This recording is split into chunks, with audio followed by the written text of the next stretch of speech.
Amit sir good afternoon, आपको भी good afternoon.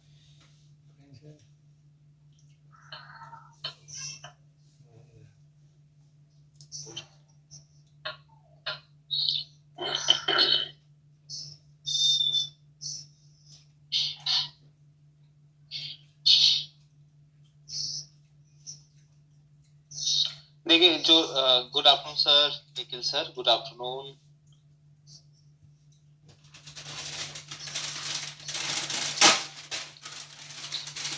Yes sir good afternoon, आपको भी गुड आफ्टरनून प्रयास सर।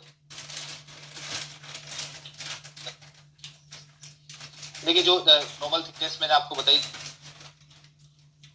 दुनिया की थिकनेस रहती है 0.52 जो रहेगी सेंटर में रहेगी, और 0.67 जो है वो पेरिफेरी में रहती है। तो कोर्निया जो रहता है, कई बार आप देखेंगे तो यहाँ पर थिन पार्ट रहता है। Yes good afternoon sir, Swarna sir good afternoon आपको।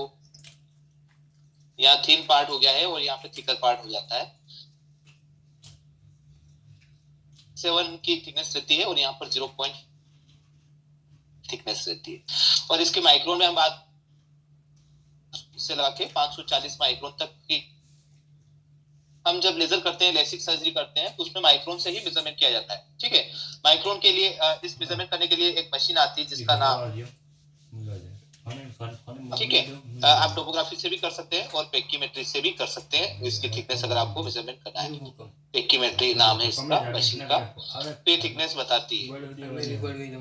और जो है माइक्रो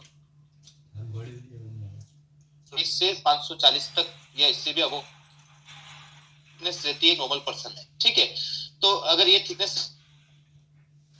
लेसर जो है लेसिक सर्जरी कर सकते हैं, मान के चलें कि 400 माइक्रोन ही बची है, तो उसमें सर्जरी हम अवॉइड करते हैं, फिर चश्मा ही ठीक है। ठीक है, क्योंकि 100-150 माइक्रोन तो आप उड़ा सकते हो, माइक्रोन का मतलब थिकनेस कम कर सकते हैं हम, उससे कम नहीं कर सकते हैं। क्यों नहीं कर सकते हैं? क्योंकि ये जो चिल्ली जो कोर्निया है वो भी एक आंख का प्रेशर मेंटेन कर रहा है। मान के चले ये आंख में जो दबाव पड़ता है इसको इंट्राओकुलर प्रेशर बोलते हैं, पहले मैंने आपको बता चुका हूँ, इंट्राओकुलर प्रेशर।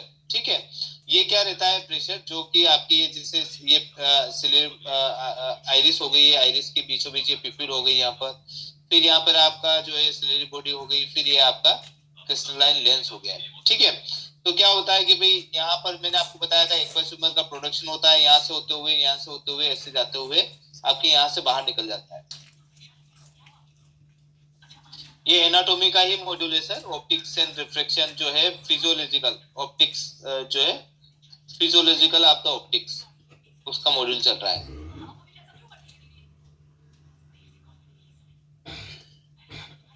एनाटोमी के बाद आपका जो है फिजियोलॉजी।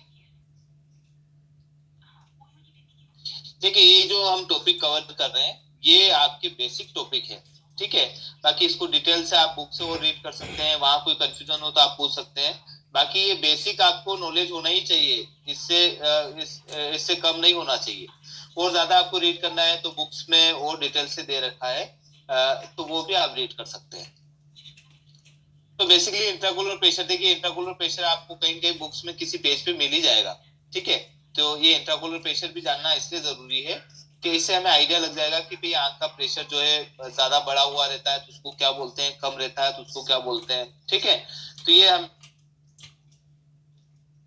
इंट्राकुलर प्रेशर की हम जब बात कर रहे हैं तो ये मान के चलिए आप, ये जो ग्लोकोमा नाम का वर्ड आया है कभी आपने सुना होगा या कहीं पे फाइल में देखा होगा, ग्लोकोमा। ठीक है, ग्लोकोमा होता क्या है?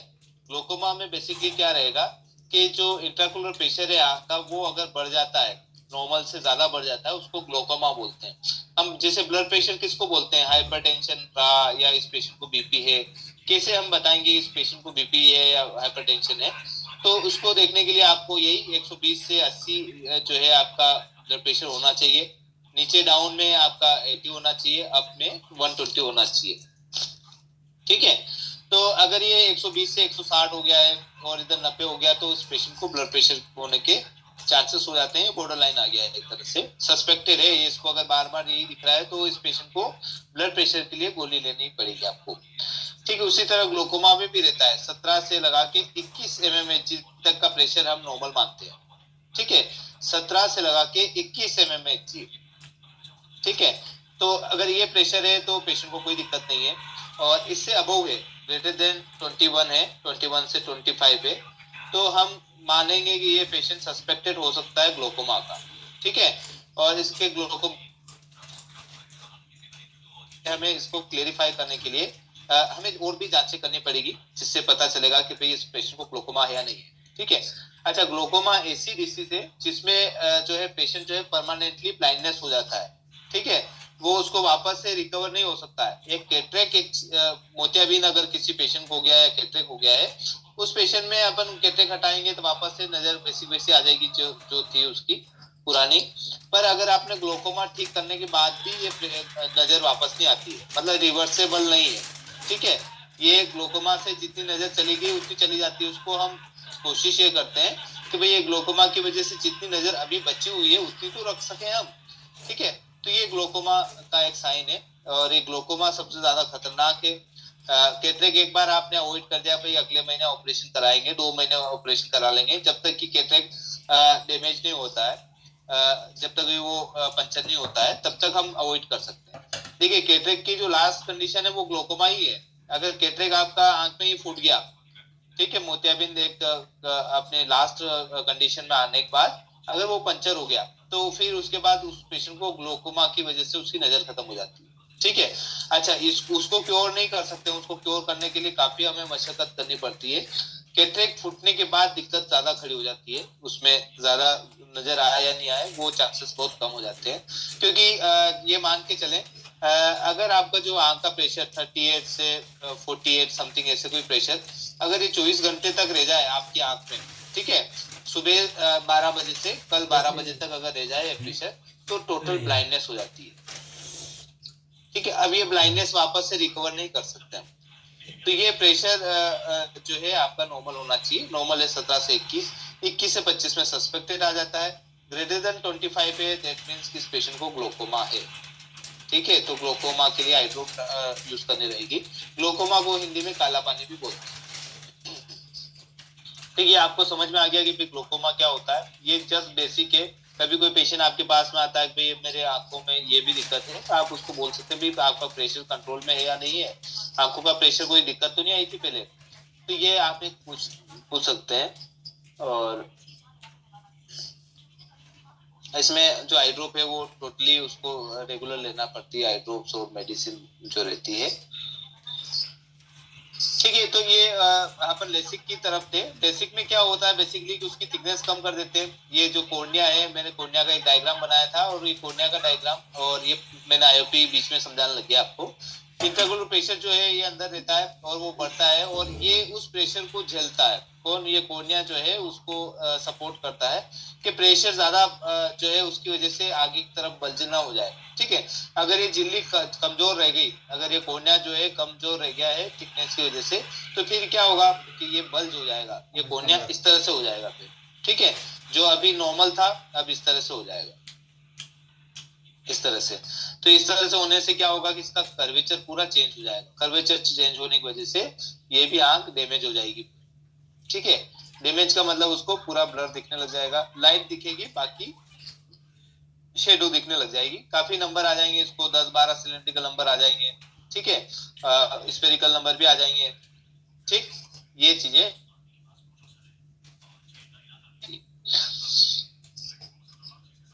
इसका एक रिफ्रैक्टिव इंडेक्स भी रहता है, जैसे अपने लेंस का रिफ्रैक्टिव इंडेक्स रहता है, जैसे आपने देखा है हार्ड कोट का जो रहता है 1.5 है, फिर 1.56 जाते हैं हम, 1.59 है। ठीक है, 1.59 है, 1.60 है, 1.61 है, 1.67 है, 1.74 है। इतने रिफ्रैक्टिव इंडेक्स आते हैं। ठीक है, इसी तरह कोनिया का जो रिफ्रैक्टिव इंडेक्स है वो 1.376 है। ठीक है, ये कभी रिफ्रैक्टिव इंडेक्स के बारे में आप बात करना चाहें कि भाई कितना आता है, आप देखते हैं ना हार्ड कोट को, मुझे 1.5 लगाना है, 1.56 लगाना है। अच्छा, एक सेजाइटल डेप्थ की हम बात कर रहे थे, जैसे कल परसों किसी ने पूछा था कि कोनिया की जो सेजाइटल डेप्थ रहती है वो 2.6 mm रहती है।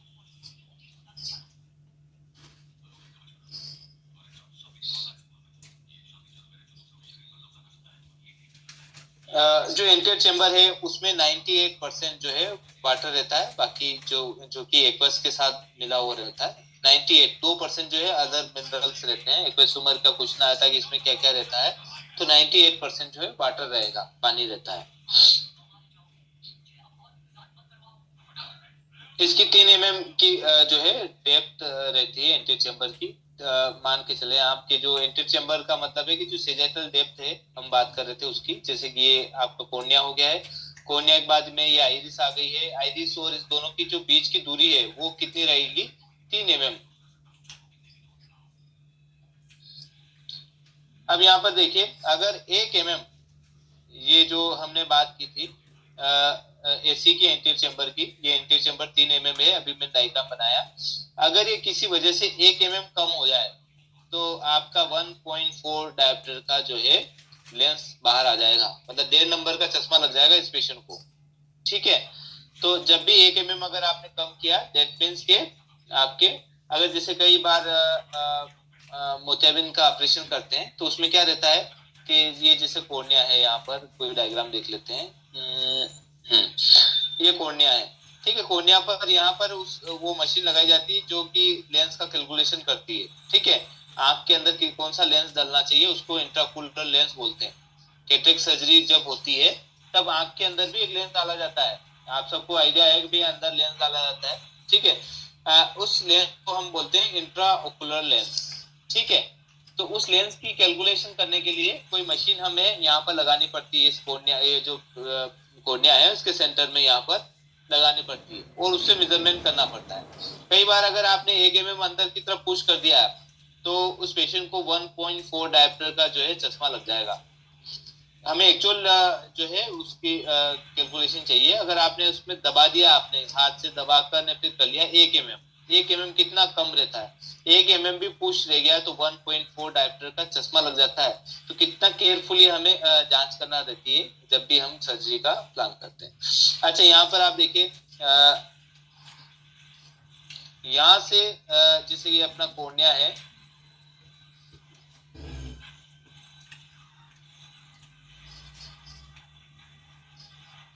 ये आईबॉल है, आईबॉल बना दी मैंने। यहाँ इससे और इससे की जो दूरी है वो 23 mm रहती है। कितनी, 23 mm। From here cornea to retina के बीच की दूरी कितनी रहती है, 23 mm।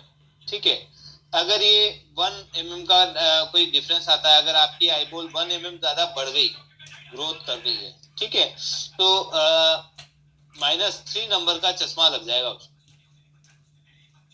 ठीक है, अगर 1 mm ज्यादा बढ़ गई, 23 की जगह 24 mm ग्रोथ कर गई उसकी आंख, ठीक है, साल, 1.5 साल, 2 साल, 5 साल में 1 mm आंख की लंबाई बढ़ गई, तो कई बार पेशेंट पूछता है कि भाई यार मेरे नंबर क्यों बढ़ रहे हैं सर, किस वजह से बढ़ रहे हैं। तो बढ़ने का एक मेन रीजन ये भी है कि कई बार हमारी हाइट बढ़ती है, इससे आंख की एक्सेल लेंथ भी बढ़ती है, इसको एक्सेल लेंथ बोलते हैं, ये एक्सेल लेंथ। ठीक है, तो अपनी हाइट जब 18, 20, 21 साल की उम्र तक जो है हाइट बढ़ती रहती है। एक लास्ट स्टेज है भी कॉलेज लाइफ, या कॉलेज लाइफ तक वो जो है आंख की ग्रोथ होती रहती है। तो 1 mm भी अगर इसकी ग्रोथ हो गई, मान के चले 18 साल की उम्र में आपने नंबर दिया था 1-2 नंबर, और 21 साल की उम्र में इसकी 23 से 24 हो गई है, तो यहाँ पर 3 नंबर और ऐड कर लीजिए, तो 5 नंबर का चश्मा लग गया इस पेशेंट को। ठीक है, -5 का, पहले 2 नंबर था 18 साल में, 21 साल में जब आया पेशेंट और उसकी लेंथ बढ़ गई, 23 से 24 हो गई है, दैट मीन्स के -3 नंबर का चश्मा लग गया इसको। ठीक है, ये भी आपको समझ में आया। 23 mm जो है लेंथ रहती है अपनी आईबॉल की, टोटल जो साइज रहेगी वो 23 mm रहती है। इसी तरह ये तो लेंथ की बात की हमने, अभी कर्वेचर की बात कर लेते हैं। 7.8 mm कर्वेचर रहता है कॉर्निया का। अगर इसमें 1 mm का कोई डिफरेंस आ गया, या तो 6.8 आ गया, स्पेरिकल, हम स्पेरिकल की बात कर रहे हैं सर।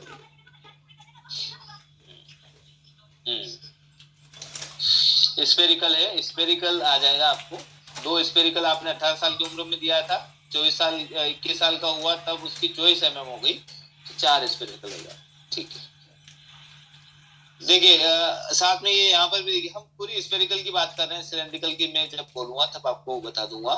7.8 mm जो है कॉर्निया का कर्वेचर रहता है। अगर 1 mm आपका कम हो गया या 1 mm बढ़ गया तो इसमें 6 डायोप्टर का डिफरेंस आ जाता है, 6 डायोप्टर का।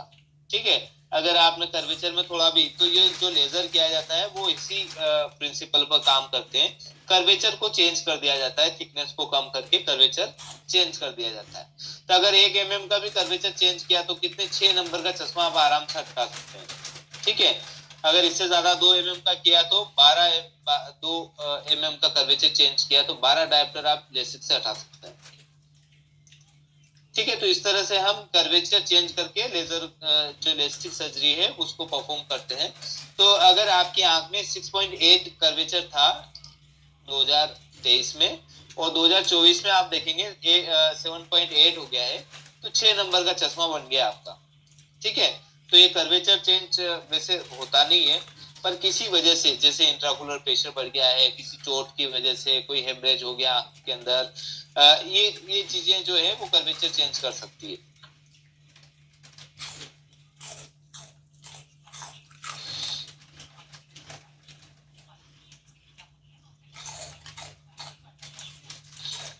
देखिए जो पीप्यूल है वो बेसिकली क्या करती है, आपको पता है, अमाउंट ऑफ लाइट को कंट्रोल करती है। ज्यादा ज्यादा जो है लाइट नाइट के समय इंटर हो जाए और दिन में कम से कम लाइट इंटर हो, ताकि आराम से हो जाए, आराम से दिख जाए पेशेंट को। डेप्थ ऑफ फोकस के लिए भी रिस्पॉन्सिबल रहती है। Depth of focus increase with the small people size. जिनकी पीपल की साइज छोटी रहती है उनके डेप्थ ऑफ फोकस भी अच्छा रहता है। अब इससे डेप्थ ऑफ फोकस का एक एग्जांपल क्या हो सकता है, ये डेप्थ ऑफ फोकस जो है वो बेसिकली आप देखेंगे, ऐसा कोई पेशेंट आपके पास में आया होगा जिनको -0.75 या 1 नंबर है, देखिए। तो वो पेशेंट क्या करता है, वो क्या कंप्लेन लेके आता है कि भाई दिन में मुझे कोई दिक्कत नहीं आती है, डे में कोई दिक्कत नहीं है, पर नाइट में मुझे दिक्कत स्टार्ट हो जाती है, ठीक है। नाइट में मुझे थोड़े से ब्लरनेस दिखते हैं, थोड़ा सा धुंधला दिखने लग जाता है, पर दिन में मुझे कोई दिक्कत नहीं। ऐसा क्यों हो रहा है, क्योंकि जैसे सनलाइट के संपर्क में आता है तो पिपल की साइज छोटी हो जाती है और डेप्थ ऑफ फोकस बढ़ जाता है। बढ़ने की वजह से 0.75 के बराबर उसको अवॉइड हो जाता है। उसके लिए एक तरह से पिन होल की तरह ये पिपल काम करने लगती है ना। पिन होल के बारे में हम आगे चल के बात करेंगे, पिन होल क्या होता है। पर ये पिपल जो है इसका साइज छोटा हो गया है तो डेप्थ ऑफ फोकस बढ़ गई है, उसकी वजह से माइनस का जो नंबर है 0.75 उसको रिक्वायर नहीं हो रही, ठीक है। जैसे शाम ढलती है और उस पेशेंट को जो है ये पेशेंट को पिपल डायलेट हो गई है और इस पेशेंट को ये नंबर की रिक्वायरमेंट होना स्टार्ट हो जाती है। तो ऐसा कोई पेशेंट रहता है आपके पास में, कभी आता है कि भाई यार जिनको दिन में या मार्केटिंग का ज्यादा काम है तो उसको 0.5 थोड़ा अंडर करेक्ट ही दीजिए नंबर, क्योंकि पिपिल का जो साइज छोटा होगा तो वो 0.5 अपने आप करेक्ट हो जाएगा, ठीक है। अगर आपने पूरा नंबर दे दिया तो फिर रात में उस पेशेंट को ज्यादा दिक्कत आएगी, क्योंकि जैसे उस नंबर की रिक्वायरमेंट है और जैसे ही उसने आपने 0.5 नंबर ज्यादा एक्स्ट्रा दे रखा है तो दिन में और रात में दोनों में दिक्कत आना स्टार्ट हो जाएगी। तो कोशिश करें, रात में और नहीं हो सकता है, रात में इतनी दिक्कत नहीं आएगी, बाकी दिन में तो आएगी आएगी। आपने एक्यूरेट नंबर दिया, मान के चलें कि किसी पेशेंट को आपने जो है 2.5 देना था, ठीक है। ये एक्यूरेट नंबर है, 6/6 आ रहा है, क्लियरिटी भी है। और इस पेशेंट को जैसे ये इसमें डे में गया, ठीक है, पिपिल की साइज छोटी हो गई, तो पिपिल की साइज जैसे छोटी हुई थी 0.5 का करेक्शन एक तरह से इसने ले ही लिया है अपना, ऑटोमेटिक 0.5 का करेक्शन ले लिया है। तो इस पेशेंट को अगर 2 भी नंबर देंगे तो भी उसका काम चल सकता है उस समय के लिए, पर जैसे शाम डलती है तब उस पेशेंट को वापस 2.5 नंबर की रिक्वायरमेंट लगने लग जाएगी, क्योंकि पिपिल जो है वो डायलेट हो जाती है, ठीक है। तो कोशिश करें कि ऐसा कहीं कंफ्यूजन लगता हो आपको कि भाई यार ये 0.5 कम देने से भी काम चल सकता है, इसका कोई दिक्कत वाली बात नहीं, तो उसको 0.5 कम दीजिए। तो माइनस का नंबर थोड़ा सा अंडर करेक्ट भी दे सकते हैं, क्योंकि पीपल की साइज के ऊपर भी वो डिपेंड करता है।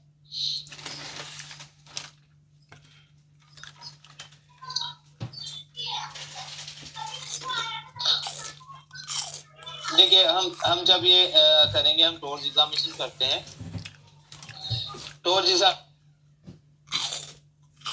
रिएक्शन ही चेक करते हैं कि पीपल जो है कॉन्स्टिक हो रही है, डायलेट हो रही नहीं हो रही है, इसका फंक्शन चेक करते हैं, ठीक है। तो ये इसी तरह सनलाइट में भी पीपल का साइज छोटा हो जाता है, और जैसे हम बाहर की जब नाइट या फिर डार्क रूम में जाते हैं तो पीपल का साइज बड़ा हो जाता है।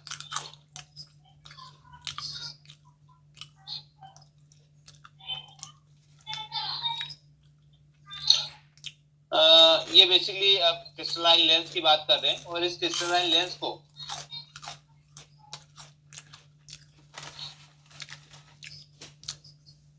जो क्रिस्टलाइन लेंस है इसको हम जो है फेकिक लेंस भी बोलते हैं, फेकिक भी बोलते हैं। ठीक है, ये क्रिस्टलाइन लेंस जो है नेचुरल लेंस है आपका, इसमें हमने कोई लेंस नहीं डाला है, तो इसको फेकिक भी बोला जाता है।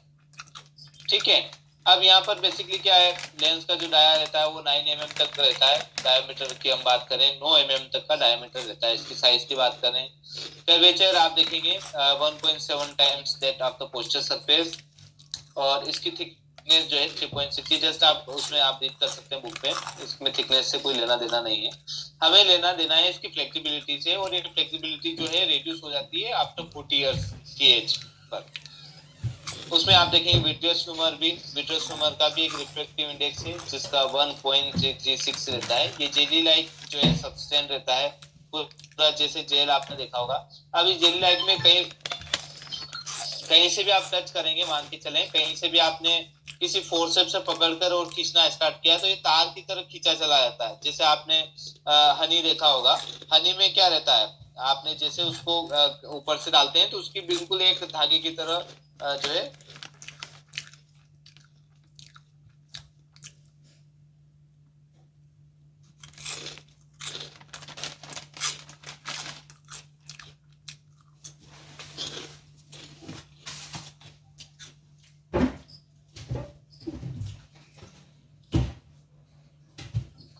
धागे की तरह ये जो है निकलने लग जाता है। तो कई बार जो है सर्जरी में दिक्कत आ जाती है कि भाई ये विट्रेस जो है कई बार अंदर, जैसे अपन सर्जरी करते हैं और ये लेंस निकालते हैं, कैटरेक्ट होता कहाँ पर है, इस लेंस के अंदर कैटरेक्ट होता है। ये लेंस जो है वो मोतियाबिंद बनता है, ये सफेद हो जाता पूरा एक उम्र के बाद, ठीक है, एक समय के बाद।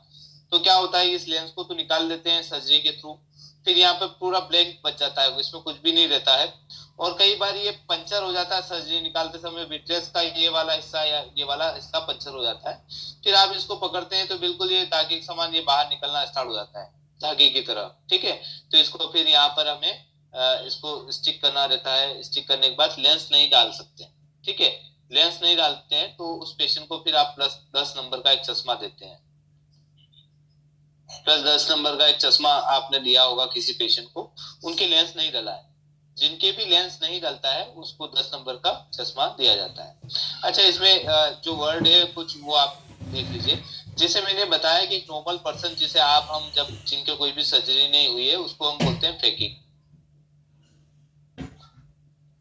ठीक है, और जिनके लेंस नहीं डला, कुछ भी लेंस नहीं है अंदर, ठीक है, पूरा ब्लैंक है, उसको बोलेंगे अफेकिक। ठीक है, फेकिक, अफेकिक। और जिनके लेंस डला है जिसको इंट्राकुलर लेंस बोलते हैं, और इसको बोलेंगे हम सूडोफेकिक।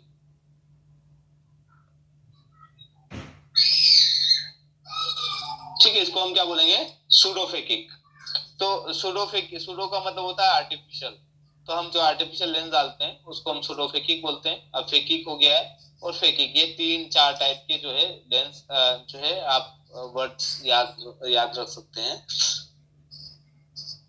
ठीक है, जिनका लेंस का ऑपरेशन हो गया है और उसमें कोई भी लेंस नहीं डाला गया उसको अफेकिया बोलते हैं। उसमें +10 नंबर का चश्मा दिया जाता है, +10 का। और ये नेचुरल जो आपके पास अभी है आंख, उसको फेकिक बोलते हैं। सूडोफेकिक में आंख में मोतियाबिंद निकाल कर दूसरा लेंस जब डाला जाता है तो सूडोफेकिया बोलते हैं। ठीक है, कभी आपने फाइल देखी होगी सूडोफेकिया की।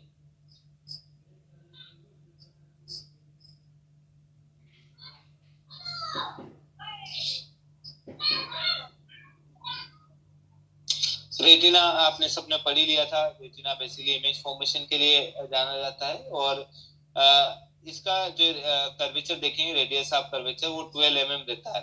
ठीक है,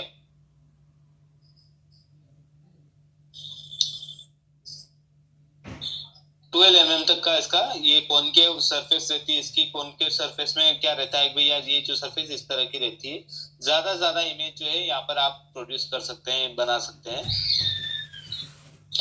ठीक है, जो हमारी ऑप्टिक्स है उसमें 2 तरह की ऑप्टिक्स हम यूज करते हैं, ऑप्टिकल साइंस और ऑप्थेल्मिक ऑप्टिक्स।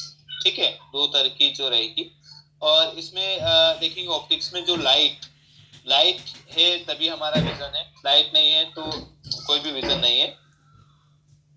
ठीक है, तो अगर लाइट ट्रेवल नहीं करी है, आपको एक अंधेरे बिल्कुल डार्क रूम में बंद कर दिया जाए, कहीं से लाइट नहीं दी जाए, तो आपको दिखेगा, क्योंकि वो लाइट जाके रेटिना पे फोकस नहीं हो रही है, एक अंदाजे से आप काम चला सकते हैं।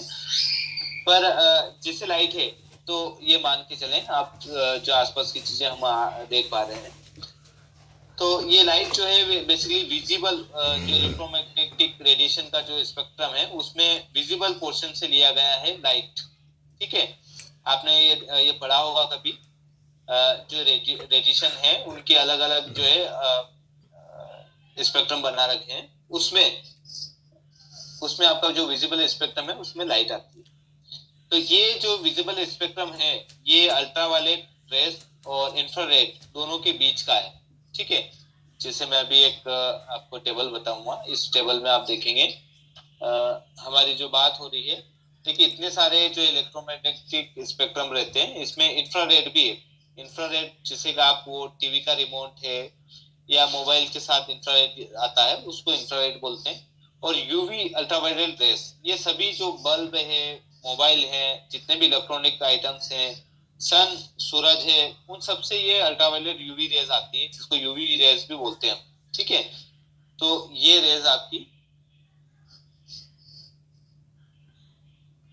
फिर एक्सरेज आती है। एक्सरेज जो आपके बोन को देखने के लिए, पिक्चर देखने के लिए यूज करते हैं। गामा रेज आती है। ठीक है, मिलीमीटर वेव्स आती है जिसको टेलीमेट्री बोलते हैं। माइक्रो जो वेव्स रडार वाली लाइंस आती है। टेलीविजन आप जो यूज करते हैं उसकी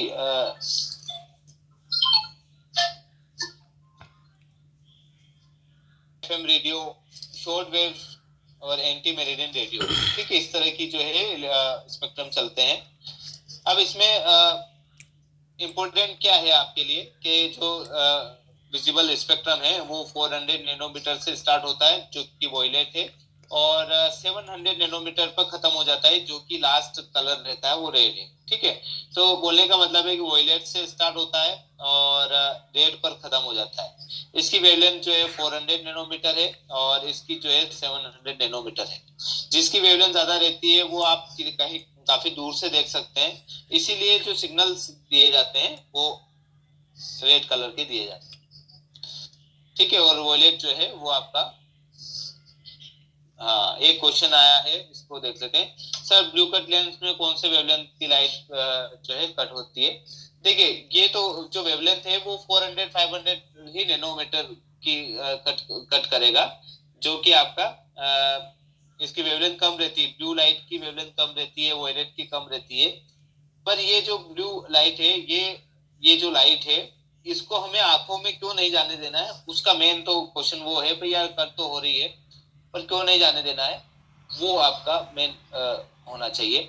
बाकी ये जो वेवलेंथ है वो कम है आपकी, विपचोर जैसे वॉयलेट है और आपका अलग अलग जो वेवलेंथ की है, जैसे कि मान के चले वॉयलेट के बाद आपका ब्लू आ रहा है, ब्लू के बाद ग्रीन आ रहा है, ग्रीन के बाद येलो, फिर ऑरेंज, फिर रेड। ठीक है, तो ये सबसे कम वेवलेंथ की ब्लू लाइट है, उसको कट करता है ब्लू कट।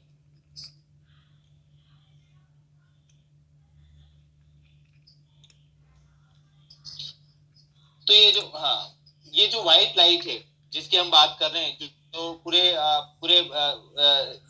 पूरे इसमें एटमॉस्फेयर में फैली हुई है व्हाइट लाइट, आज आप हम जब रह रहे हैं ये व्हाइट लाइट के ही अंदर घूम रहे हैं।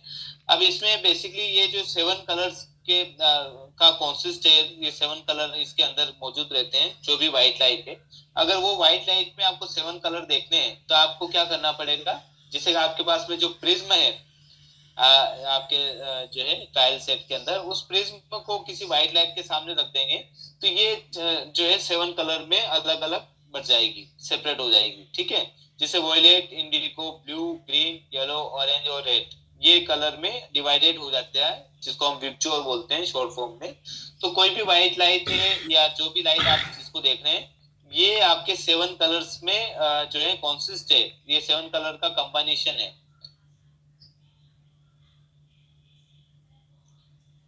देखिए ये जो लाइट है, ये बीम ऑफ द लाइट जो जिसकी हम बात कर रहे हैं, ये लाइट की जो है अलग अलग प्रॉपर्टीज रहती है, इंटेंसिटी रहती है, फ्रीक्वेंसी या फिर वेवलेंथ। कई बार हम रेडियो में देखते हैं कि भाई क्या फ्रीक्वेंसी पर ये कैच कर रहा है। वेवलेंथ की बात करते हैं, वो पोलराइजेशन, ये आपके लाइट के मेन प्रॉपर्टीज है।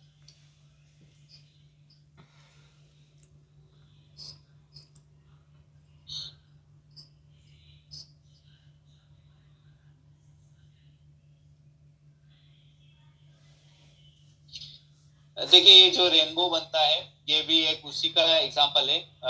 व्हाइट लाइट जो है, जैसे ही आपने बारिश हुई, रेन हुई, और उसके बाद सडनली सन आ गया है, सूरज आ गया है। अब उसमें क्या है कि जो किरणें निकलती वो उस छोटी जो फोग जो ड्रॉप्स हैं उनसे टकराकर ये जो है आपका इंद्रधनुष बन जाता है, जिसको हम रेनबो बोलते हैं, ये बन जाता है। ठीक है, क्योंकि वो जो ड्रॉपलेट है जो बिल्कुल बारीक है वो एक तरह से प्रिज्म का काम करती है।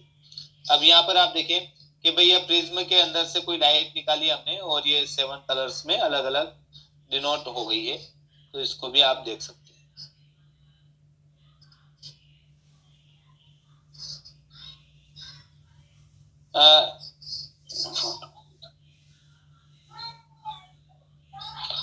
जो लाइट है वो स्ट्रेट चलती है, वो कहीं पे भी बेंड नहीं होती है, स्ट्रेट रहती है। और बेंड कब होगी? किसी सरफेस से टकराने के बाद। ठीक है, अगर किसी ट्रांसपेरेंट ग्लास के अंदर से आप देखेंगे, आपके पास हार्ड कोड है और प्लेनो पावर है, तो उसमें रेस जो है वो सीधी सीधी निकल जाती है, वो कहीं से भी बेंड नहीं होती, क्योंकि कहीं से टकराने का कुछ ये नहीं है।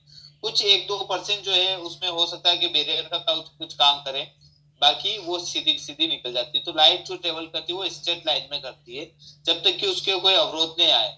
अब जैसे मान के चले कोई रेस हो सकता है कि ये ऐसे जाकर यहाँ टकरा के वापस रिटर्न ऐसे निकल जाए, ये हो सकता है उसकी प्रॉपर्टीज। कोई लाइट एब्जॉर्ब हो सकती है, अंदर ही चली गई, निकली नहीं। ठीक है, तो एब्जॉर्ब हो सकती है, या ट्रांसमिशन हो सकता है। ट्रांसमिशन का मतलब आर पार निकल सकती है। ठीक है, तो हम जो आजकल चश्मे बनाते हैं वो ट्रांसमिशन के हिसाब से बनाते हैं कि रेस जो है आर पार निकल जाए, रिफ्लेक्शन ना हो।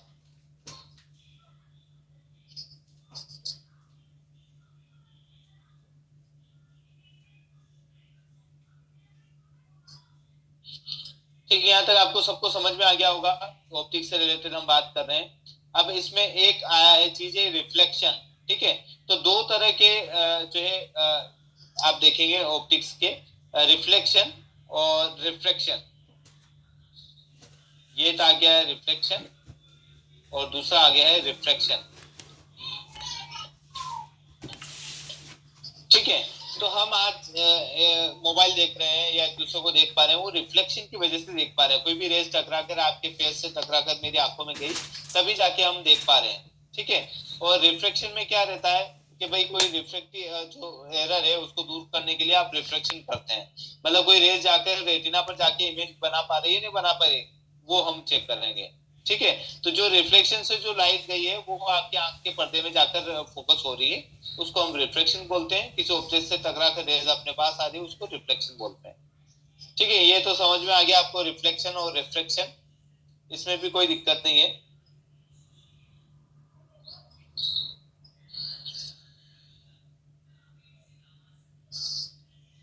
देखिए रिफ्लेक्शन और important, without light there would be no sight, है ना। जब लाइट नहीं रहेगी तो हमें कुछ भी नहीं दिखेगा।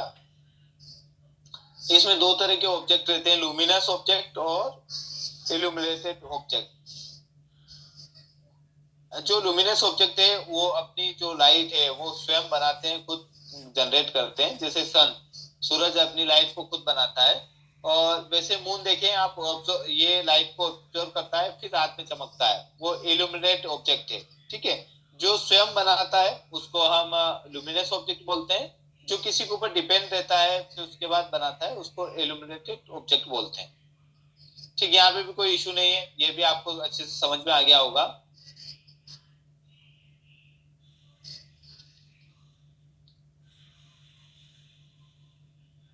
देखिए इसके बीच में एक और चीज हम देख लेते हैं, ताकि ये थोड़ा सा सब्जेक्ट थोड़ा और अच्छा इंटरेस्टिंग बन जाए आपके लिए। देखिए आपने कभी देखा है एक कन्वर्जेंस? ठीक है, जब भी कोई पेशेंट आपके पास में आ रहा है और वो पेशेंट जो है,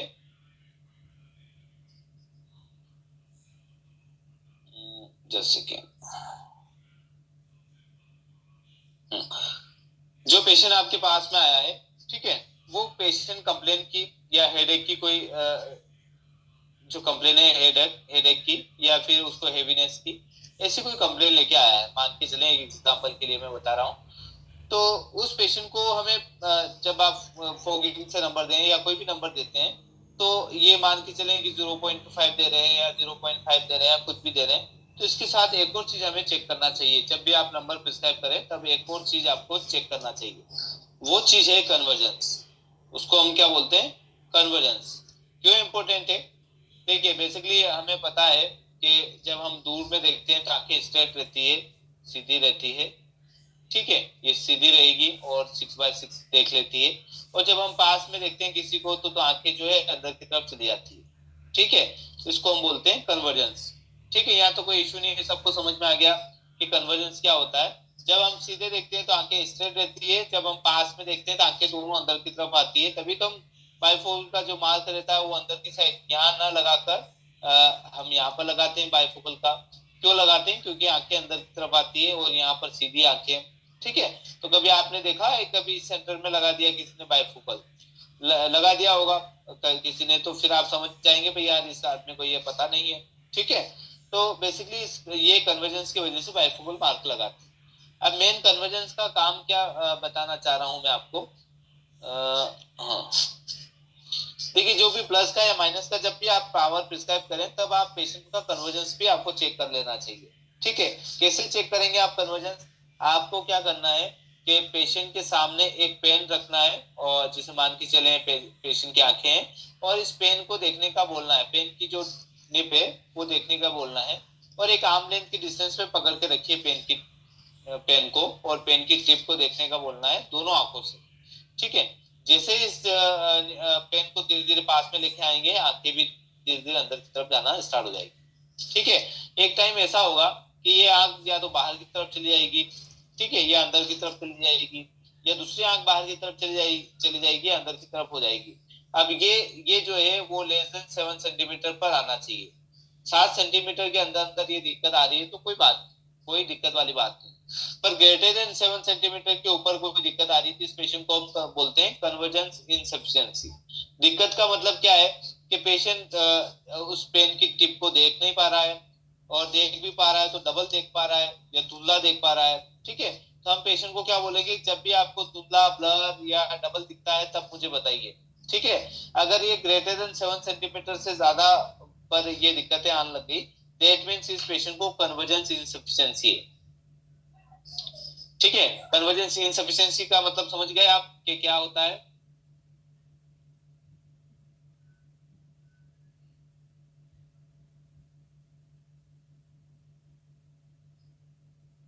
ठीक है, ये कन्वर्जेंस इनसफिशिएंसी हो गई। हाँ, महाराज जी बोल रहे भाई समझ में आ गया, बहुत बढ़िया, एक्सीलेंट। तो ये कन्वर्जेंस इनसफिशिएंसी कहाँ काम आएगी? जब आप किसी पेशेंट को नंबर प्रिस्क्राइब करेंगे, ठीक है। अगर ये मान के चलें ग्रेटर देन 7 सेंटीमीटर, 8-9 सेंटीमीटर आ रही है, और इस पेशेंट को 8 सेंटीमीटर आ रही है या 9 सेंटीमीटर आ रही है, ठीक है, एग्जाम्पल के लिए।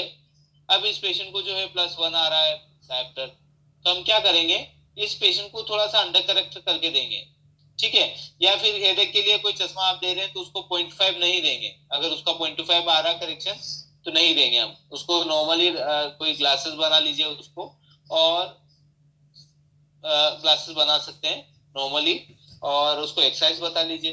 एक्सरसाइज में आपको बताऊंगा किस तरह से एक्सरसाइज करना है।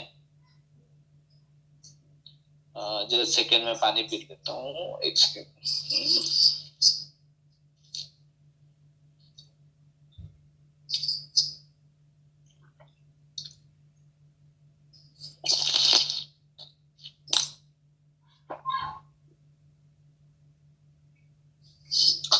तो आपको क्या करना है कि ऐसा कोई पेशेंट आता है तो उसको नंबर थोड़ा सा अंडर करेक्ट देना, वो भी प्लस का, ठीक है। और माइनस का जो नंबर है वो पूरा करेक्शन दे सकते हैं। सपोज कई बार हम ऐसा देखते हैं कि भी इस पेशेंट को हेडेक की प्रॉब्लम है, इस पेशेंट को -0.25 डायप्टर दे दिया, हेडेक की समस्या खत्म हो जाएगी। अगर उसका कन्वर्जेंस वीक है, उसका लेस देन जो है वो ग्रेटर देन जो है 7 to 8 सेंटीमीटर आ रहा है, कि दैट मींस कि इस पेशेंट को 0.25 आपने दिया है तो ओके है, कोई बात नहीं, कोई दिक्कत नहीं है। पर इसका ये मान के चलें किसी का प्लस का पावर आ रहा है, यही प्लस का आ रहा है, 0.5 आप दे रहे हैं और ग्रेटर देन 7 to 8 सेंटीमीटर है, तो फिर ये रॉन्ग हो जाएगा, ठीक है। इस पेशेंट को दिक्कत और बढ़ जाएगी। तो हमेशा आपको क्या करना है, पेशेंट का कन्वर्जेंस इनसफिशिएंसी चेक करना है। वो कैसे चेक करेंगे? मैंने आपको बताया कि पेन रखिए सामने, आंख के सामने, धीरे धीरे पास में लेके जाइए और आपको नोट करना पड़ेगा कि ये आंख से कितनी दूरी पर ये पेन जो है डबल दिखने लग गया। अगर ये आपको दिखता है कि भैया ये 7 सेंटीमीटर तक, लेस देन 7 सेंटीमीटर पर दिख रहा है, कोई दिक्कत नहीं है। अगर ये ग्रेटर देन 7 to 8 सेंटीमीटर पर दिखने लग जाए तो इसका मतलब इस पेशेंट को कन्वर्जेंस इनसफिशिएंसी है। इसके लिए हमें या तो एक्सरसाइज देना पड़ेगा, कोई नंबर नहीं आ रहा है तो, या फिर 0.25 का भी करेक्शन दे सकते हैं आप। -0.25 का भी करेक्शन ऐसे पेशेंटों में दे सकता है। माइनस का नंबर हमेशा क्या होता है, कन्वर्जेंस को बढ़ाता है, और प्लस का नंबर जो है कन्वर्जेंस को कम करता है।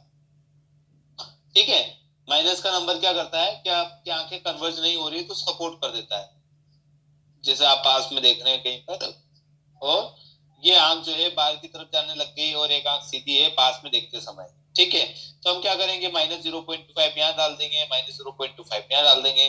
तो इससे क्या है कि करेक्शन होने की वजह से आंख बाहर की तरफ नहीं जाएगी, यहाँ पे रुक जाएगी।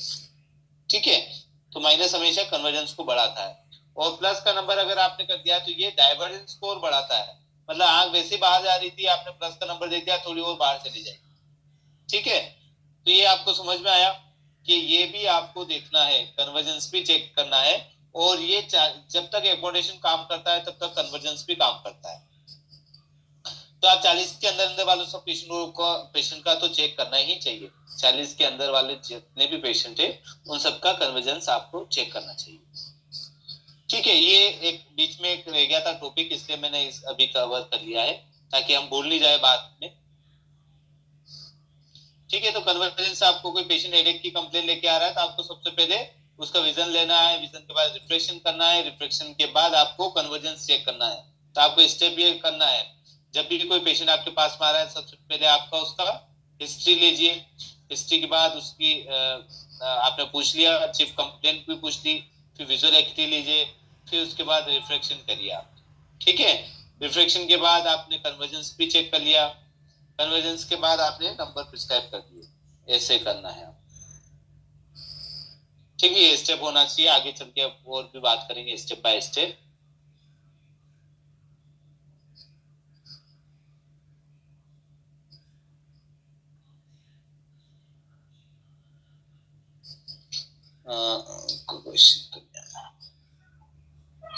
ठीक है, आई होप किसी को डाउट नहीं होगा, सबको क्लियरिटी वाइज समझ में आ रहा है। अब हम एक वो जो टॉपिक चल रहा था अपना, बीच में मैंने ये बीच का एक नया टॉपिक डाल दिया था ताकि आपको कोई भी दिक्कत ना हो।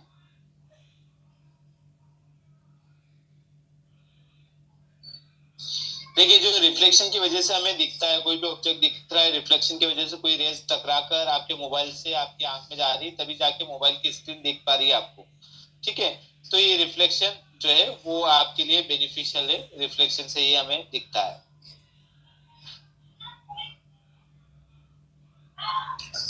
देखिए, रिफ्लेक्शन बेसिकली इसके कुछ नियम्स हैं, कुछ रूल्स हैं, और उसमें आप देखेंगे कि भाई जो है रिफ्लेक्शन जो है बिना मीडियम चेंज किए ही रिफ्लेक्शन हो सकता है। मीडियम का मतलब है जैसे कि अपने ये जो इन्वायरमेंट है वो रेयर मीडियम है। रेयर का मतलब है नॉर्मल मीडियम है, और डेंस मीडियम मतलब जो, जैसे आपने मिरर देखा, मिरर के ऊपर आपकी इमेज जा रही है, वापस टकरा कर दिखाई दे रही है, इसको हम जो है डेंस मीडियम बोलते हैं। ठीक है, तो दो तरह के मीडियम आपने,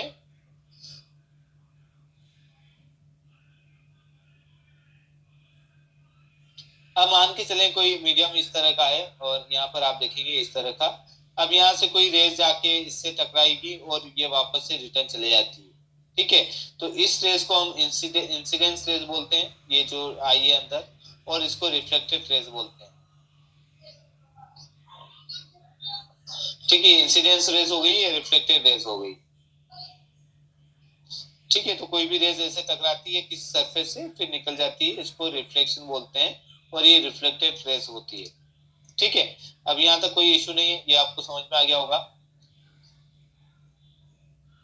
देखिए, इसके कोई लाज है, और इसमें क्या है बेसिकली कि जो रेज है, ये इंसिडेंस रेज है और रिफ्लेक्टेड रेज है, दोनों एक ही पॉइंट पर रहते हैं, एक ही जगह रहते हैं, सेम प्लेन पर रहते हैं। और यहाँ पर कोई लाइन अपन खींच दे हम यहाँ पर, तो दोनों का एंगल भी बराबर रहता है, सेम रहता है। ठीक है, रिफ्लेक्टेड रेज और इंसिडेंस दोनों का जो है एंगल भी सेम रहेगा, इक्वल रहेगा, बराबर रहेगा।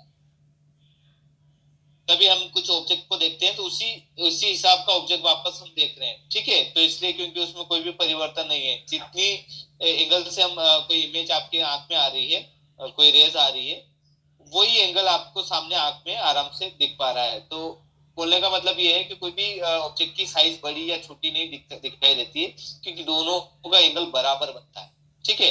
इंसिडेंस रेस का और रिफ्लेक्टेड रेस का दोनों का एंगल बराबर। मतलब आपके सामने कोई ऑब्जेक्ट है, मान के चलें ये यहाँ पर पानी की कोई बोतल है, ये पानी की बोतल है, यहाँ से कोई रेज आई है और इसी एंगल से यहाँ से वापस आपकी आंख में गई है, तो यहाँ दोनों का एंगल जो है बराबर रहेगा, ठीक है। ये आपका एक प्लेन सरफेस हो गई है और ये इंसिडेंस रेस हो गई है और ये रिफ्लेक्टेड रेस है जो कि आपकी आंख में जा रही है, ठीक है। इसमें कोई इशू नहीं है, ये आपको समझ में आ गया होगा।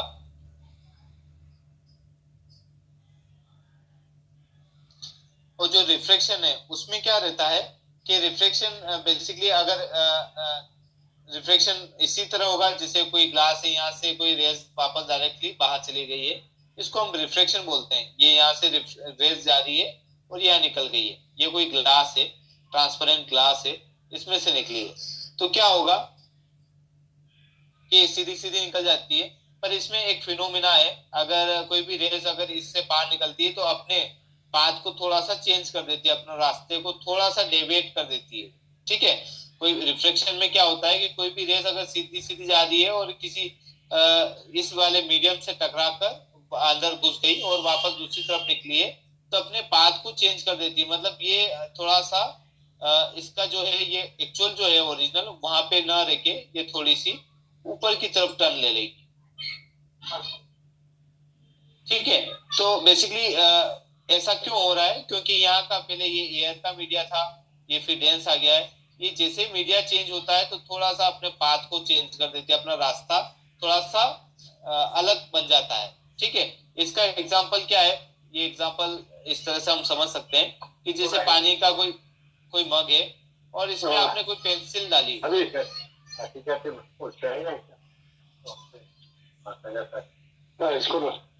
ठीक है। ये कोई पेंसिल आपने यूज की है, पानी का ये जार है कोई और इसमें पेंसिल डाली, तो पेंसिल आपको सीधी नहीं दिखाई देगी, थोड़ी सी अपनी ये थोड़ी सी जो है अलग बन जाएगी, ये नीचे की तरफ का पोर्शन अलग बन जाएगा, ऊपर का थोड़ा अलग, ये कटी हुई या टेढ़ी जो है पेंसिल दिखाई देगी, तो ये रिफ्लेक्शन है। जब भी रिफ्लेक्शन अपन एयर, ये एयर है और ये आपका वाटर है, हम एक मीडिया से दूसरे मीडिया, ठीक है, ये जो है मीडियम है आपका एयर, पूरा एनवायरमेंट एयर वाला है, ये मीडियम हो गया, दूसरा वाटर वाला मीडियम हो गया है, ठीक है। तो जब भी हम एयर टू वाटर में जाते हैं तो ये अपने पाथ को चेंज कर देती है, रिफ्लेक्शन ऐसा रहता है।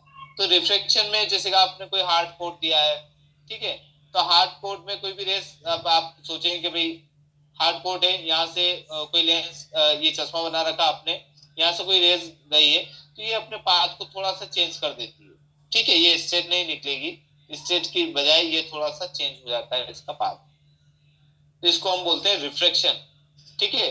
तो रिफ्लेक्शन में हमेशा जो है अपने पाथ को चेंज कर देती है जब one medium to another medium में जाएगी, और जो एंगल जैसे बनते हैं वो भी आपके अलग डिफरेंट टाइप के एंगल बनेंगे। जैसे कि मान के चलें, एक एग्जांपल यहाँ पर एक समझ लेते हैं, कोई इमेज होगी उसके थ्रू।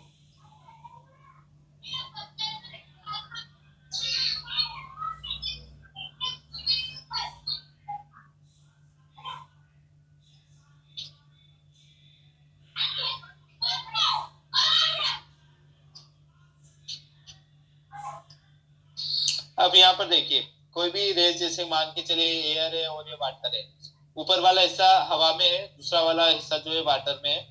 अब यहाँ पर आप देखेंगे, यहाँ से कोई रेस ऐसे सीधी गई, सीधी के बाद क्या हुआ कि थोड़ी सी टर्न हो गई ऐसे, ठीक है। ये सीधी पूरी ऐसे सीधे नहीं गई, थोड़ी सी टर्न हो गई, कहाँ पर, ये नॉर्मल जो एक लाइन हमने ड्रॉ कर रखी उसकी तरफ, ठीक है। तो ये जो टर्न हो रही है इसी को हम बोलते हैं reflection, this is a reflection,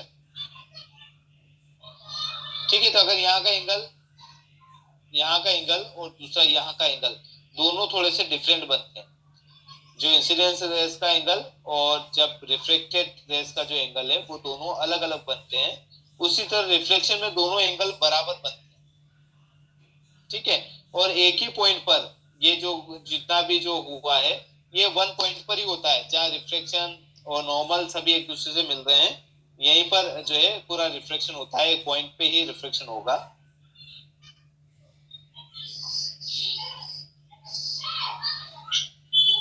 ठीक है, आपको समझ में आ गया रिफ्लेक्शन क्या है, रिफ्रैक्शन क्या है, दोनों को मतलब आपने समझ में आ गया होगा। अब हम चलते हैं प्रिज्म। प्रिज्म के बारे में हमने रीड किया था। प्रिज्म क्या होता है बेसिकली? प्रिज्म आप देखेंगे कि इसकी दो जो है इंक्लाइन जो है सरफेस रहती है, एक एंगल रहता है इंक्लाइंड वाला। अब यहाँ पे दो सरफेस है, इस तरह की दो प्लेन सरफेस है, और ये एक एंगल से बनी हुई है जिसको इंक्लाइंड एंगल बोलते हैं।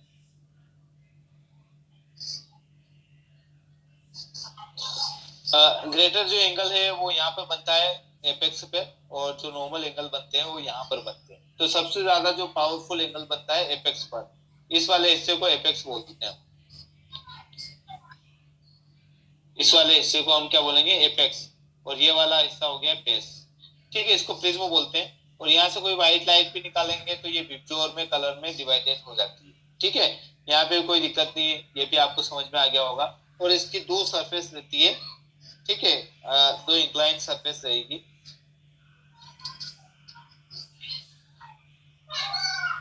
ये जो प्रिज्म है ये बेसिकली क्या करता है कि इमेज का डिस्प्लेसमेंट कर देता है।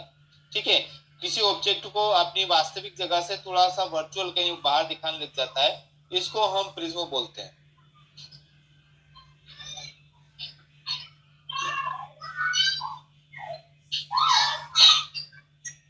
इस प्रिज्म की जो हम इसको मेजर करेंगे, इसको प्रिज्म डायप्टर में मेजरमेंट करेंगे, और इसको इस तरह से लिख सकते हैं, प्रिज्म डायप्टर।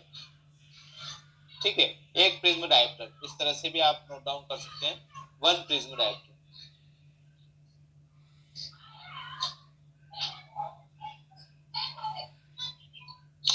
देखिए, कोई भी आपका कोई प्रिज्म है वन डायप्टर का, और 1 सेंटीमीटर की डिस्टेंस पर रखा जाए उसको,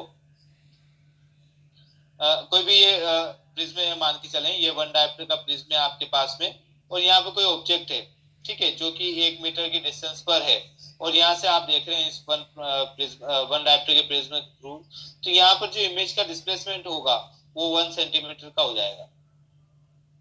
ठीक है, इन दोनों के बीच में 1 सेंटीमीटर की जो है ओरिजिनल जो सिचुएशन है, लोकेशन है, वहां से 1 सेंटीमीटर जो है थोड़ा सा दूर दिखाई देगा one prism dioptre. One prism dioptre से 1 मीटर की डिस्टेंस पर किसी ऑब्जेक्ट को देखेंगे तो 1 सेंटीमीटर का रिप्लेसमेंट हो जाएगा। ठीक है, ये आपको समझ में आया रिप्लेसमेंट? और यहाँ पर आप देखेंगे दो प्रिज्म, अगर दो प्रिज्म की रिप्लेसमेंट की हम बात करें, वो 1 डिग्री के बराबर रहते हैं। दो प्रिज्म डायप्टर इक्वल टू 1 डिग्री। ठीक है, ये डिग्री कहाँ काउंट आएगी? स्क्विंट में काम आएगी। हम आगे चल के स्क्विंट का जो केस डिस्कस करेंगे, ये डिग्री से हम स्क्विंट का जो है कितना प्रिज्म का डायप्टर का स्क्विंट है, एक्सप्रेशन को कितना बेंगापन है वो निकालते हैं डिग्री से। तो 1 डिग्री के बराबर 2 प्रिज्म रहते हैं, 10 डिग्री के बराबर 20 डायप्टर प्रिज्म रहता है। ठीक है, 5 डिग्री के बराबर 10 डायप्टर प्रिज्म रहता है। ठीक है, आपको समझ में आया प्रिज्म क्या होता है? प्रिज्म बेसिकली इंक्लाइन दो सरफेस रहती है, जैसे मैंने आपको बताया, और इसमें ये वाला जो हिस्सा है इसको हम एपेक्स बोलते हैं, दिस इज एपेक्स। और ये बेस होता है, बेस हमेशा थिकर रहता है, मोटा रहता है। ठीक है, ये मैंने पहले बता चुका हूँ। एपेक्स जो है वो थिन रहता है, पतला रहता है। ठीक है, एपेक्स जो है पतला रहेगा, बेस जो है मोटा रहता है, इस तरह का प्रिज्म रहता है। अब इस प्रिज्म की खासियत क्या है कि भाई ये दो प्रिज्म अगर मिल जाए, एक दूसरे से मिल जाए, तो 1 डिग्री के बराबर काम करते हैं।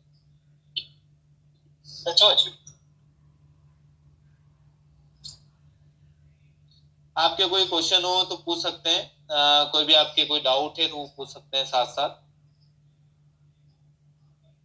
साथ में हम लेंसेज की तरफ भी जा रहे हैं, लेंसेज आप सब यूज कर ही रहे हैं, और इसमें जो है स्पेरिकल लेंसेज रहते हैं। स्पेरिकल में आप जी जी हाँ सर, बोल रहे हैं सर, ये पॉलीकार्बोनेट लेंस के डिसएडवांटेज क्या होता है? देखिए, पॉलीकार्बोनेट लेंस के वैसे कोई डिसएडवांटेज नहीं रहते हैं। एडवांटेज है यूवी प्रोटेक्शन मिल जाएगा, अनब्रेकेबल वाला क्वालिटी रहती है। और डिसएडवांटेज ऐसा कुछ भी नहीं है सर, आजकल जितने भी गोगल बन के आते हैं वो पॉलीकार्बोनेट में ही बन के आते हैं, क्योंकि ये 100% यूवी प्रोटेक्टर रहता है। जो यूवी हम बोलते हैं ना कि भाई ये यूवी ब्लॉकर है, तो वो पॉलीकार्बोनेट ऐसा मटेरियल है। जी जी, ऐसा मटेरियल है कि जो सबसे ज्यादा यूवी प्रोटेक्शन का काम करता है। तो अच्छा है पॉलीकार्बोनेट। हाँ, बस इसमें ये रहता है कि ये सॉफ्ट मटेरियल रहता है, तो स्पेस जल्दी आते हैं इसके अंदर, ये दिक्कत आती है। हाँ, स्क्रैच भी जल्दी आते हैं और कोटिंग भी अगर समझो जल्दी निकल जाता है। हाँ, ये फ्लेक्सिबिलिटी की वजह से ये क्या सॉफ्ट मटेरियल है, इसकी वजह से कोटिंग फिल आउट होने की भी कई बार दिक्कतें आने लग जाती है। 1-1.5 साल चल जाती है कई बार कोटिंग, बाकी फिर वो निकल ही जाती है इसमें। जी जी जी सर। और किसी का कोई क्वेश्चन हो तो पूछ सकते हैं। जी sir, okay, thank you very much sir. देखिए लेंसेज के बारे में, हाँ जी मैम। हेलो बोलिए। सर, जी जो मैम। स्क्विंट बच्चों का आता है ना, उसको कैसे डिफाइन करेंगे प्रिज्म से? बच्चों, छोटे बच्चे जो आते हैं 3 से 4 साल के, वो तो आगे स्नेल स्टार्ट वगैरह कुछ नहीं पढ़ सकते, तो उनको कैसे कोई नंबर देंगे प्रिज्म के थ्रू? नहीं, देखिए उनको तो हम बेसिकली ऐसे पेशेंट जिनके एआर भी नहीं कर सकते, तो उनको रेटिनोस्कोप एनेस्थीसिया देकर और रेटिनोस्कोप किया जाता है। मतलब बेहोश करके फिर रेटिनोस्कोप किया जाता है, और ये भी किसी बड़े अच्छे हॉस्पिटल में किया जाता है। और अगर जैसे कोई स्क्विंट है तो हम कैसे जज करेंगे इस पेशेंट को स्क्विंट है, फिर आप रेफर कर सकते हैं। तो उसमें ये देख सकते हैं कि भाई यार आंखें आपको पता चली जाएगी कि आंख जो है एक अंदर की तरफ जा रही है, एक बाहर की तरफ जा रही है। एक तो ये टेस्ट हो गया है, ठीक है, ये आपको पता चल गया कि भाई स्क्विंट है। दूसरा आप क्या कर सकते हैं, एक हर्शबर्ग टेस्ट आता है, हर्शबर्ग टेस्ट बोलते हैं इसको। और इसमें क्या करेंगे, आप टॉर्च लाइट डालेंगे यहाँ पर, सीधे फोकस करेंगे फेस के सेंटर पे। तो ये जो लाइट है वो क्या है कि यहाँ पर आपके सेंटर बना लेगी, या फिर आंख के ऊपर भी डाल सकते हैं, ऐसा कोई जरूरी नहीं आपको फोकस यहीं पे रखना है, आंख पे भी डालेंगे। तो लाइट का जो रिफ्लेक्शन मैंने आपको बता रहा था, एंगल कापा, जिसे मैंने अभी बीच में डिस्कशन किया था हमने। हाँ, लाइट यहाँ पर आपके इसका रिफ्लेक्शन आएगा लाइट का, और दूसरी आंख जो अंदर की तरफ है वो पिपिल के सेंटर में ना रिफ्लेक्शन नहीं आकर उसकी पिपिलरी मार्जिन में आएगा। ठीक आया समझ में आपको? सर, पर इसमें नंबर कैसे डिफाइन करेंगे बच्चे का, 3 साल के बच्चे का? जैसे मेरे पास एक पेशेंट आया हो, चश्मे का नंबर, हाँ, स्पेक्स का नंबर देना हो ना सर, तो फिर 3 साल के बच्चे को तो हम एक ज्यादा नंबर भी नहीं दे सकते, 3 से फेरिकल भी नहीं दे सकते, क्योंकि छोटा है, 3 साल का है। तो फिर वो कैसे डिफाइन करेंगे को? इसके लिए रेटिनोस्कोपी करनी पड़ेगी, और वो भी एनेस्थीसिया देकर कर सकते हैं हम। और इसमें डायलेट करना पड़ेगा उस पेशेंट को, बच्चे को ड्रॉप डाल के उसके पिपिल को फैलाना रहेगा, तब जाके हमें ये आपका जो भी चश्मे का नंबर है वो निकल पाएगा। हेलो सर, बोल रहा हूँ कि इतना ये सब करने जो बच्चे पढ़ नहीं पा रहे हैं, जो बोल नहीं पा रहे, जैसे कि जो गूंगे होते हैं, जो बोल नहीं पाते हैं, तो उन्हें हमें इतना ये सब करने की जरूरत ही नहीं है, उसको सीधा हम डॉक्टर के पास रेफर कर सकते हैं ना, अच्छे डॉक्टर के पास। हाँ, वहीं पे रेफर करना है। 3 साल का जैसे बच्चा, जैसे मैडम बोल रहे हैं भाई 3 साल का कोई बच्चा आया, तो इनको सब रेफर ही करना पड़ेगा। हाँ, बिल्कुल राइट सर। तो ऐसा कोई पेशेंट ऐसा आता है जो आप नहीं कर पाते हम परफॉर्मेंस, क्योंकि इनको रेटिनोस्कोपी करनी पड़ेगी, एनेस्थीसिया देना पड़ता है, बहुत सारी चीजें डायलेट करना रहता है, ऐसे बच्चों को रेफर ही कर दीजिए, क्योंकि इन चीजों में आप जितना डीप जाएंगे फिर दिक्कतें आने लग जाती है। तो ऐसे पेशेंट को रेफर करते हैं, ज्यादा अच्छा है। सर, एक और क्वेश्चन है जी सर, जैसे ग्लूकोमा है ना, तो उसको कैसे हमें कैसे पता चलेगा कि ग्लूकोमा है पेशेंट को? टॉर्च लाइट से किस तरह से पता चलेगा? ये टॉर्च लाइट से पता नहीं चलेगा, हमें सबसे पहले आंख का प्रेशर चेक करना पड़ेगा, जिसके लिए एनसीटी नाम का एक उपकरण आता है, नॉन कॉन्टेक्ट टोनोमीटर। ठीक है, ये यूज करना पड़ेगा आपको, और ये भी हॉस्पिटल में ही रहता है। पेशेंट ये कंप्लेन कर सकता है कि भाई मेरे एक तो आंख पूरी भारी लग रही है, और मुझे हेडेक हो रहा है, आंख खुल नहीं पा रही है, वॉमिटिंग हो रही है बार बार, ये कंप्लेन रहती है पेशेंट की, जिनके भी ग्लूकोमास की वजह से प्रेशर बढ़ा हुआ है। और सर, इसमें रेड आइज नहीं होती है क्या पेशेंट की ग्लूकोमा? हाँ, रहती ना, कई बार रेड आइज भी हो जाती है, पर रेड आई के साथ साथ हैवीनेस भी होगा, वॉमिटिंग सेंसेशन भी आएंगे, और एक साइड का जिस तरफ भी आंख का प्रेशर बढ़ा है, उधर टेम्पररी जो पार्ट है, टेम्पोरल पार्ट है, वहां पर काफी पेन होगा उधर। Okay sir, okay, thank you sir. Okay, thank you ma'am. देखिए, ऐसा कोई पेशेंट आता है आपके पास में तो उसको रेफर, ये जानकारी इसीलिए आपको दी जा रही है कि आपको रेफर करना है। ऐसे पेशेंट में कोई रिफ्लेक्शन ना करे, जैसे रेड आई हो रही है, वाटरिंग हो रही है, या ग्लोकोमा टाइप का कोई पेशेंट आया है, या स्क्विंट वाला कोई 3-4 साल, जैसे अभी सर ने बताया भाई कोई पेशेंट बोल नहीं सकता, कुछ भी नहीं, OAR भी अब कर नहीं पा रहे हैं, तो ऐसे पेशेंट को रेफर ही करें सर, वो ज्यादा अच्छा है। एक पेशेंट कम हो जाए कोई दिक्कत नहीं है, पर एक पेशेंट की वजह से हमारे बाकी पेशेंट खराब ना हो, वो आपको ध्यान रखना है। ठीक है, हम ऐसा नहीं कि भाई चश्मा हमारे, ये आप एक रेफरेंस दे दीजिए कि जब भी आप वहाँ चेकअप करा लीजिए, उसके बाद यहाँ पे रिपोर्ट लाके मुझे बताइएगा, फिर हम चश्मा बनाएंगे आपके आंख के अकॉर्डिंग। ठीक है, तो उसमें हम थोड़ा सा और अच्छा करने की कोशिश करेंगे कि भाई आपकी आंखों का विजन वापस से अच्छा आ जाए। जब वो नंबर दे देंगे तो थोड़ी पॉजिटिव जो है टॉक होना चाहिए, ताकि पेशेंट का विश्वास जम जाए आपके ऊपर और पेशेंट वापस आपके पास में आ जाए। ठीक है, तो एक ये मानवता के हिसाब से आप ये चीजें भी कर सकते हैं, वो ज्यादा बेनिफिशियल है। और पारस जी का एक क्वेश्चन आया भाई कि कन्वर्जन जो बात की हमने, उसमें प्लस नंबर देने से बढ़ता है। हाँ, कन्वर्जन इनसफिशियंसी बढ़ती है प्लस नंबर देने में। यस, हाँ, देखिए, कन्वर्जेंस इनसफिशियंसी का मतलब ये होता है कि भाई आपकी जो आंखें प्रॉपर कन्वर्ज नहीं हो रही है, इसका मतलब है इनसफिशियंसी होगी इसको, जिसको हम CI बोलते हैं, शॉर्ट फॉर्म में CI बोलते हैं। और इस पेशेंट को अगर प्लस का नंबर आ रहा है तो उसको इग्नोर करिए। ठीक है, या कम दीजिए, अगर उसको कोई काम नहीं चल रहा है तो कम दे सकते हैं। और माइनस का नंबर आ रहा है तो पूरा करेक्ट दीजिए, उसको फुल करेक्शन दीजिए, उसको कोई भी अंडर करेक्शन मत दीजिए। ठीक है, माइनस का जो नंबर है कन्वर्जेंस को बढ़ाता है, अच्छा करता है, क्वालिटी वाइज और अच्छा कर देगा, इंक्रीज कर देगा। इनसफिशियंसी है तो थोड़ा सा और अच्छा कर देगा, पेशेंट को दिक्कत नहीं आएगी। कई बार ज्यादा अगर कन्वर्जेंस इनसफिशियंसी है तो हम वैसे ही उसको नंबर नहीं आ रहा है तो भी -0.25 प्रिस्क्राइब कर देते हैं, कई बार ऐसा भी रहता है। वो आपको देखना पड़ेगा पेशेंट की का कन्वर्जेंस कितना है। तो जब भी नंबर हम देते हैं तब एक और ये भी ध्यान रखना है कि पेशेंट का जो कन्वर्जेंस है वो पुअर तो नहीं है, या फिर अच्छा है, तो कैसा भी नंबर दीजिए, कोई दिक्कत नहीं है। पर अगर पुअर है तो वहां पे प्लस माइनस का आपको ध्यान देना है। और किसी का कोई क्वेश्चन है? पारस जी, आपको समझ में आ गया? जी सर, ओके।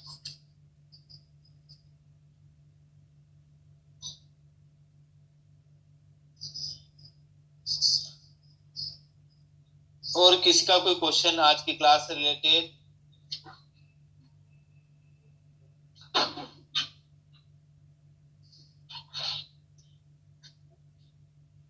हेलो। जी सर। हाँ सर, बोलो, मेरा तो स्किल टेस्ट भी हो गया, तो ये क्लास चलते रहेगा क्या हमेशा? नहीं नहीं सर, आपको जरूरत है तो आप ज्वाइन कर लीजिए, नहीं तो अदरवाइज आपको ज्वाइन करने की कोई जरूरत नहीं है। अगर आपके कुछ टॉपिक छूट गए तो आप इसमें जी कवर जी। कर सकते हैं जी। अच्छा। और ये जैसे कि अगर समझा अपना अपना स्किल टेस्ट कंप्लीट हो गया है, जी तो क्या बोलते हैं वो कैसे मालूम पड़ेगा? मैडम तो बोल दी कि ठीक है आपका स्किल टेस्ट कंप्लीट हो गया है, आप यहाँ जी से लीव हो सकते हैं। जी। नहीं, आपके पास वो सर्टिफिकेट आ गया सर? नहीं, सर्टिफिकेट नहीं है। तो एक बार सर उनको फोन करके पूछिए कि मेरा जो है स्किल टेस्ट का जो टेस्ट है वो हो चुका है। कितने दिन के बाद आता है? आज ही हुआ वैसे है। आज ही हुआ है सर, तो 5 दिन जी के जी। बाद आ जाएगा सर, 5 से सप्ताह भर मान के चलिए, 1 वीक में आ जाएगा आपके पास। हम्म। Thank you. जी, ओके अच्छा। Sir, okay. हम्म। मुझसे भी यही सवाल किया गया था, वो पॉलीकार्बोनेट लेंस के डिसएडवांटेज, तो मैंने भी वही बताया कि उस पर जल्दी स्क्रैचेस आते हैं। जी और जी। पूछे कि और क्या डिसएडवांटेज है, तो हाँ मैंने बोला ऐसा तो कुछ उसमें है नहीं। तो हाँ मैडम फिर हंसने लगे। हाँ। फिर फिर आगे नहीं और भी देख, बहुत सारा सवाल बताए, जो मैंने जी, अच्छे से जवाब दे दिया। चलो बहुत बढ़िया, एक्सीलेंट सर, अच्छा है। जी, वो डुओक्रोम टेस्ट के बारे में पूछे, पिन होल के बारे में, वो मैंने बता अच्छा, दिया। जी चलो जी। बहुत बढ़िया। विजन करेक्शन करने के लिए पिन होल यूज करते हैं, जी, ऐसा बोल। Right right. जी। बहुत बढ़िया थैंक सर, यू सर। अच्छा। Okay sir, okay, welcome sir.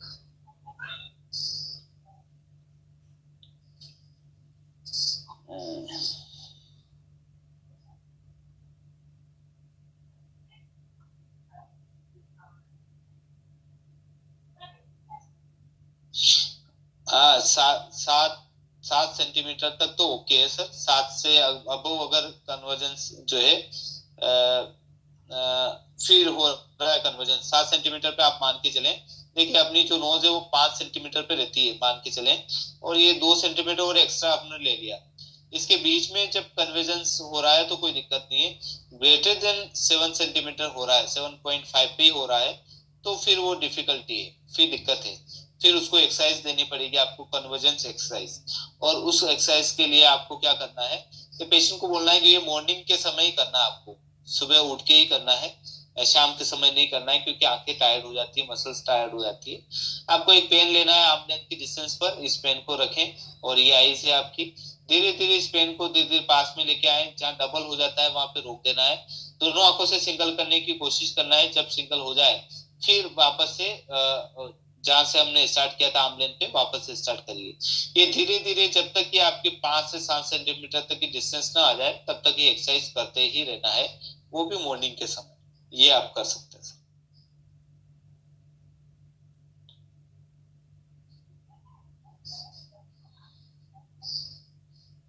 एक क्वेश्चन है अमित सर का, भाई एक कस्टमर को प्रोग्रेसिव लेंस दिया था, उसको मोबाइल टेढ़ा दिख रहा है और दूर का बिल्कुल सही दिख रहा है। ओके, तो सर उसमें हो सकता है, दूर में कोई दिक्कत नहीं है, मोबाइल उसको स्क्रीन, देखिए कई बार जो प्रोग्रेसिव है उसकी डिजाइन के ऊपर भी डिपेंड करते हैं सर। तो आप ऐसा इस पेशेंट को ऐसा कर सकते हैं, इसका पेंटोस्कोपिक टिल्ट बढ़ा दीजिए आप।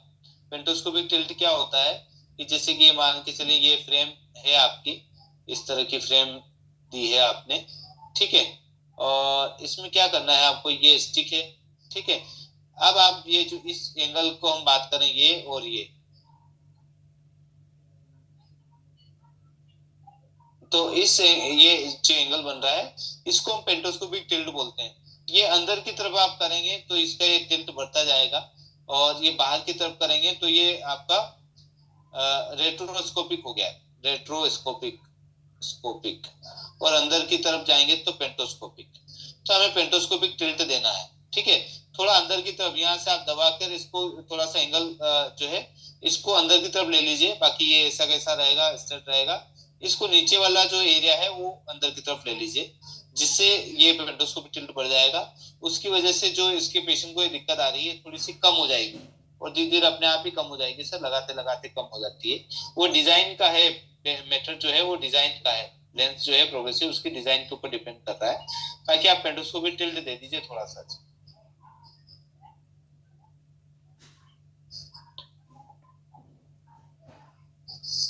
ठीक है, आप सबको ये समझ में आया पेंडोस्कोपिक टिल्ट का? आगे चल के हम प्रोग्रेसिव जो क्लास है उसमें आप समझेंगे एक बार।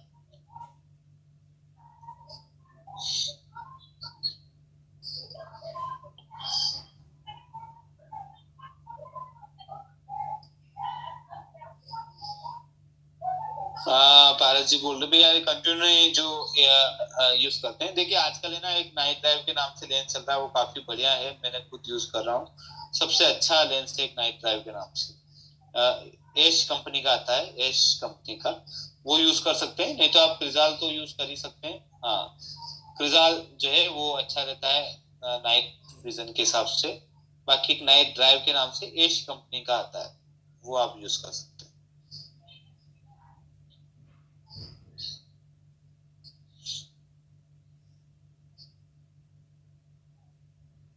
हाँ, पर्पल कोटिंग के साथ शेख सर, बिल्कुल पर्पल कोटिंग के साथ वो अच्छा है सर, लेंस क्वालिटी वाइज भी अच्छा है। हाँ बिल्कुल राइट। अच्छा, पारस सर बोल रहे हैं भैया ट्राइवेक्स का एक आता है, अच्छा अच्छा, उसका रिजल्ट देखो, आपका फीडबैक जो है कस्टमर, हाँ हाँ, उसका फीडबैक देखिए पेशेंट कैसा क्या है। नोवा का कैसा लेंस है, देखिए नोवा तो अच्छी कंपनी है ही है, नोवा का भी अच्छा है लेंस। नोवा ठीक है, कोई ब्रांडेड कंपनी में जाएंगे तो वैसे उसका अच्छा रिजल्ट आ जाता है, पर इकोनॉमिक जो रेंज है उसमें कई बार पेशेंट जो है जजमेंट अपना दिक्कत कर जाता है, पर उसका फीडबैक देख लीजिए। पेशेंट अगर अच्छा फीडबैक दे रहा है, जैसे एज कंपनी का जो देखा हमने उसका फीडबैक अच्छा है, जैसे शेख सर भी बोल रहे हैं भाई बहुत बढ़िया है वो भी, ऐसा कर।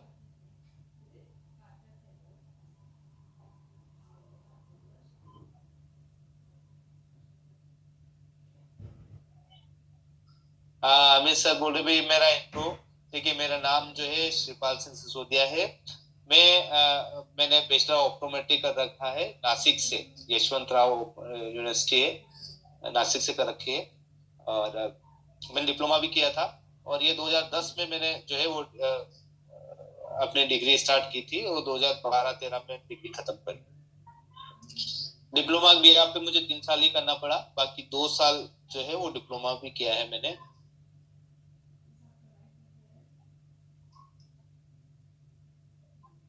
हाँ 400 रुपए तक में बेस्ट है शेख सर, बिल्कुल राइट राइट बेस्ट है। हाँ नहीं तो आप विशाल लेने जाएंगे तो काफी आपके महंगा पड़ जाता है लेंस, उससे अच्छा ये है।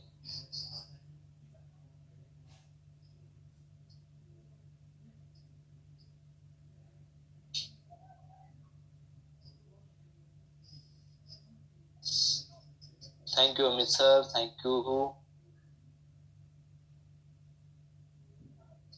देखिए लेंसेज की जो क्लास है वो एक बार हम डिटेल से भी लेंगे वहां पर सर, लास्ट क्लास वो है।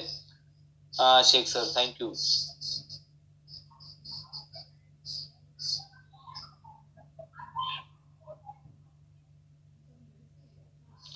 और किसी का कोई क्वेश्चन है आज की क्लास से रिलेटेड तो आप क्वेश्चन पूछ सकते हैं। कल हम हिस्ट्री और देखिए प्रिज्म का भी आपको समझ में आ गया है। डिग्री का जो अनुमान है वो कल मैं और अच्छे से आपको एक्सप्लेन करूंगा। बाकी लेंसेस में कॉनकेव लेंस और कॉन्वेक्स लेंस रहते हैं, इसके बारे में हम कल और अच्छे से बात कर लेंगे।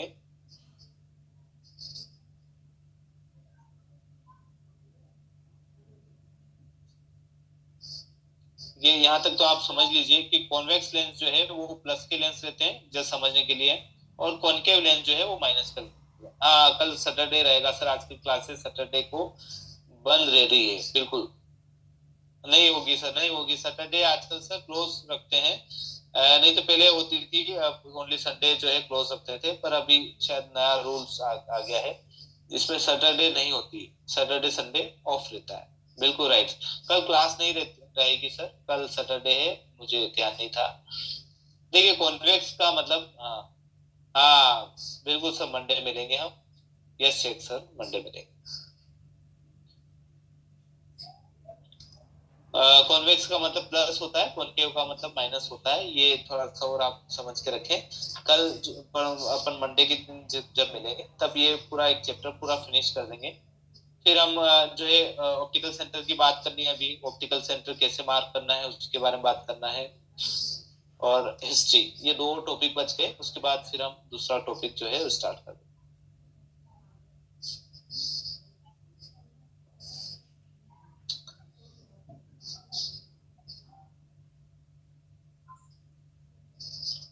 ठीक है फिर आज की क्लास यहीं फिनिश करते हैं। हाँ बिल्कुल बिल्कुल पारस जी। होगा तो कल मंडे से हम मॉड्यूल 2 जो है वो स्टार्ट कर देंगे। हाँ जी, अगर ये खत्म हो गया तो मॉड्यूल 2 स्टार्ट कर देंगे। एक ऑप्टिक्स जो है ऑप्टिकल सेंटर की जो क्लास है वो रह गई है। बिल्कुल बिल्कुल sir. Thank you Amit sir, thank you very much. Thank you, ये तो आपका प्रेम है जो आप बोल रहे हैं। ओके सर बाय, बिल्कुल bye bye, thank you. Firoz ji आपको भी thank you very much class join करने के लिए। पारस जी आपको भी थैंक यू। 0116 आपको भी thank you. Bye take care. हाँ तो fix sir thank you very much join करने के लिए।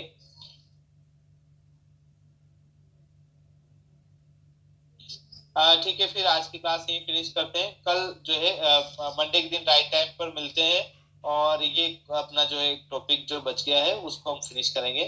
थैंक यू वेरी मच सबको। Okay thank you sir. Thank you ma'am. Thank you ma'am.